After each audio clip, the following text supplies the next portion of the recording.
Hello, this is Natu, and thank you for tuning in and figuring out life with Natu. If this is the first time you're watching this channel, thank you so much for stopping by. Karibu sana.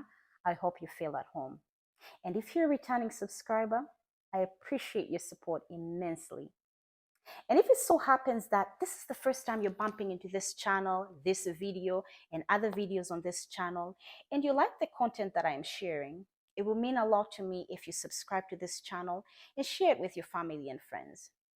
It will not only help me grow my audience, it will also be an indicator that I'm probably doing something right. I'll also be extremely grateful if you like this video and other videos in the past. Leave me a comment on this video and other videos in the past, expressing what is it that you like about the content that I'm sharing? What is it that I can improve on? And most importantly, what is it that you like to see more from this channel? I thank you in advance for subscribing and sharing this video and this channel with your family and friends. So today I'm excited to talk about a topic that has been extremely fundamental in my self-development / self-improvement journey: the power of silence. I know my family and friends are probably laughing hearing how ironic it is for me to talk about this, because this girl loves to defend herself. This girl loves to tell her side of the story, and sometimes loves to have a last word. But that has changed in the last few years. I've learned how silence has prevented me from situations that could have been detrimental to my life and the lives of other people, and I'm practicing it a whole lot more. So today I'm going to share why is it important for you to stay silent, when is it important for you to stay silent, and what are the things that you should stay silent about or private, because I think silence and privacy go hand in hand. The reason why I think we should all practice the power of silence is because silence can never be misquoted. People can choose to interpret your silence any way they decide to. However, they don't have anything tangible to go by. They don't have words, they don't have writings that they can use that against you. And as such, that gives you so much power to narrate your own story the way you want to narrate it without having to put words in people's mouths. It also gives you so much power to react the way you please, especially when people are provoking you, people are not deciding to hear you out, especially if you've had to say multiple things a couple of times to defend yourself. When you choose to be silent, it gives you so much power to think things clearly, take a step back to analyze, and let people just react as they please without you having to say a word, write anything, or defend yourself. And I think it gives you a leg up emotionally. It unlocks a certain level of emotional maturity when you choose to stay silent, especially in situations that people thought could damage you or could finish you. Now that we've talked why you should stay silent or maintain silence, here are 5 scenarios of when I think you should maintain silence. 1, when your opinion or your input is not solicited. Learn to mind your business and keep your mouth shut. Don't say that. Instead of you blabbering about things that you know nothing about, instead of you inserting your 2 cents in people's social media pages, people you've never met, people who don't know you, especially those of us who feel they need to go and comment on celebrity pages and spewing hatred and disrespect. I beg, save yourself embarrassment and just keep your mouth shut. Please, please. Like, I know sometimes you feel like we need to share our opinions, we need to say what's right, but guess what?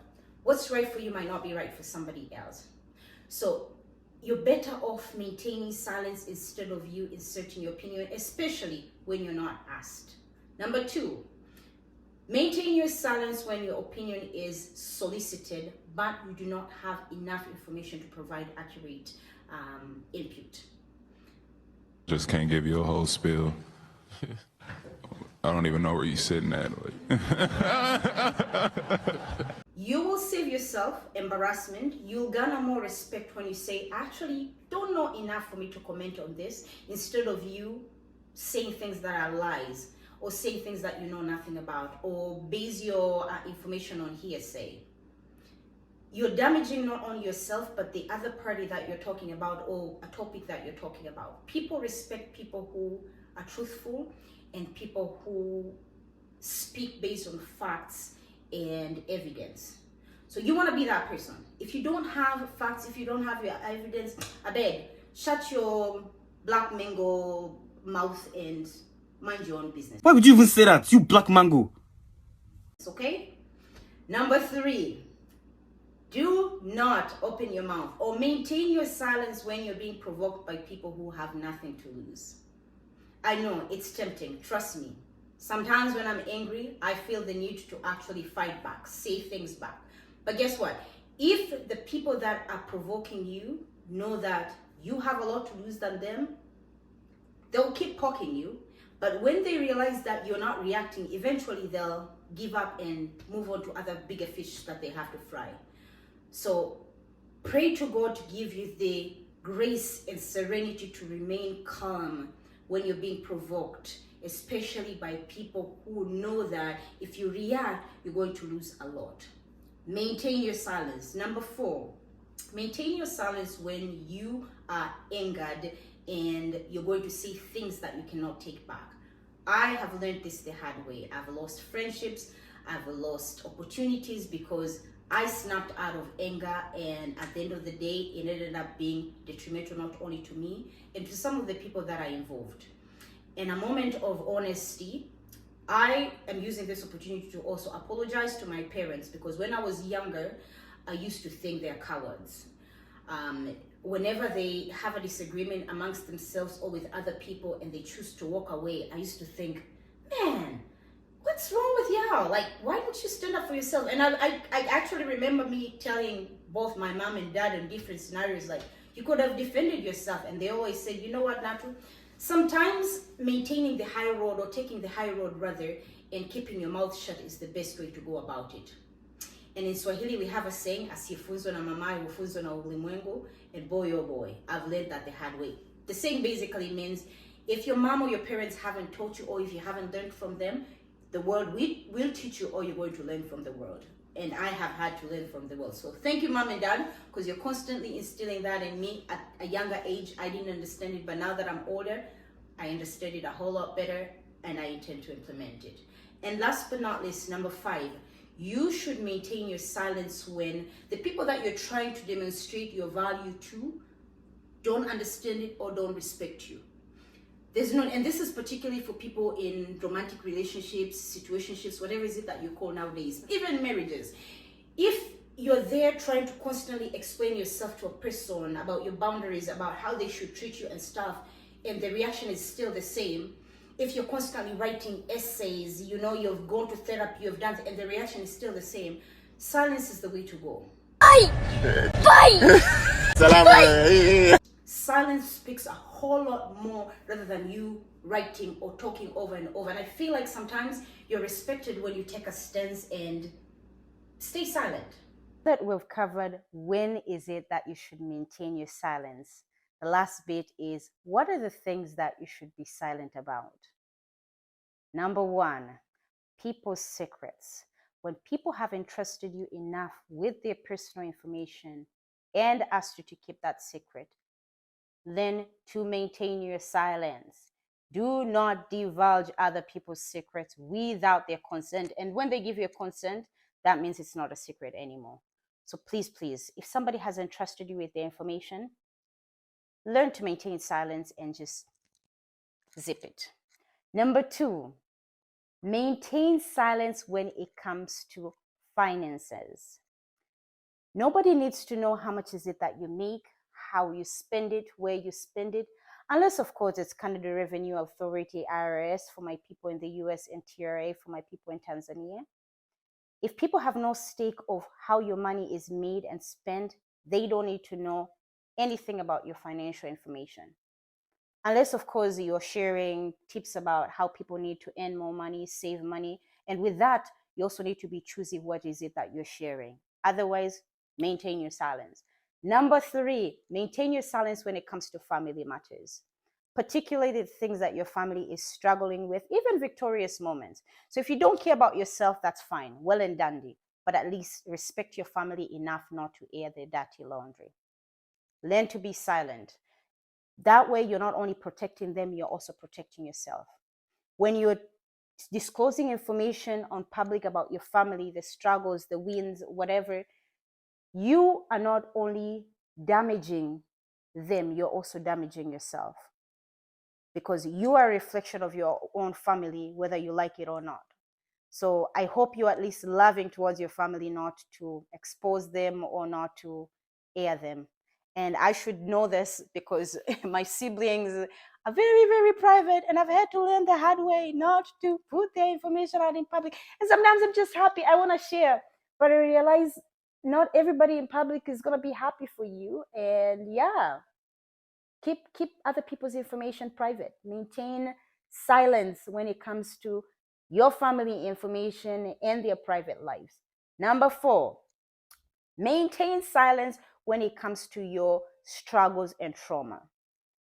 I also have had to learn the hard way. I remember sharing something that I struggled with a friend a few years ago, only for her to use it against me when we had a disagreement. And boy, oh boy.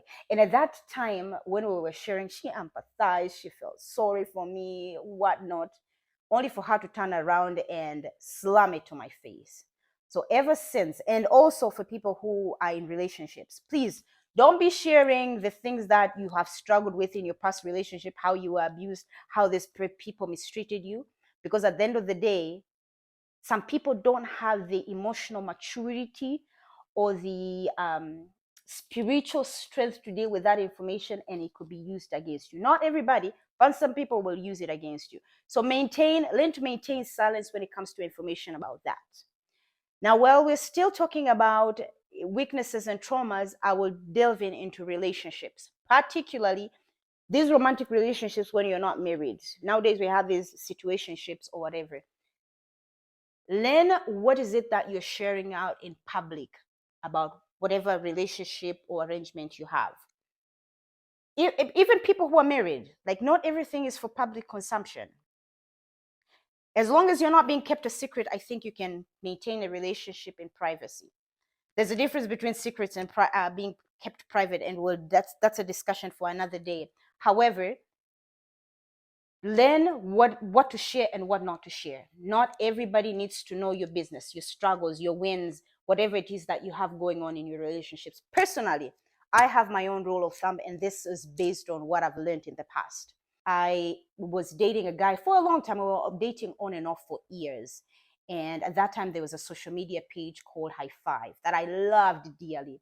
And I remember I had gone to Tanzania and we had taken pictures, and I had posted our pictures on social media and on High Five rather at that time. And I remember him messaging me and saying, I don't want this. I do not like this relationship being in public, and take this down.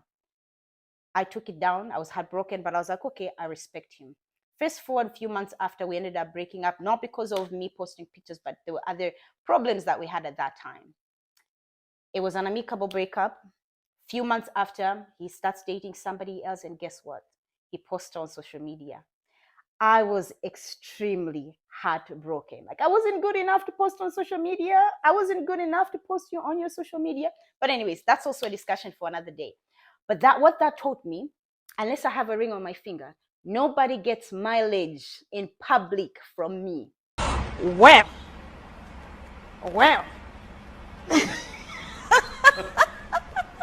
Next question. See ya. You might meet my friends here and there, and it has to reach a certain stage for you to meet my friends. But I will never, ever post a man who I'm not engaged or married with on social media and tag boyfriend, my sweetheart. I respect all of you who are doing that. Power to you. But me, without knowing what the future is, I do not want to embarrass myself. So that said, that's it from me. I am curious to hear, what do you feel about maintaining silence? And 2, how are you maintaining silence this year if this is something that you're practicing? And 3, what are the things that you're maintaining silence on? I thank you so much for tuning in, and I hope to see you again next Friday.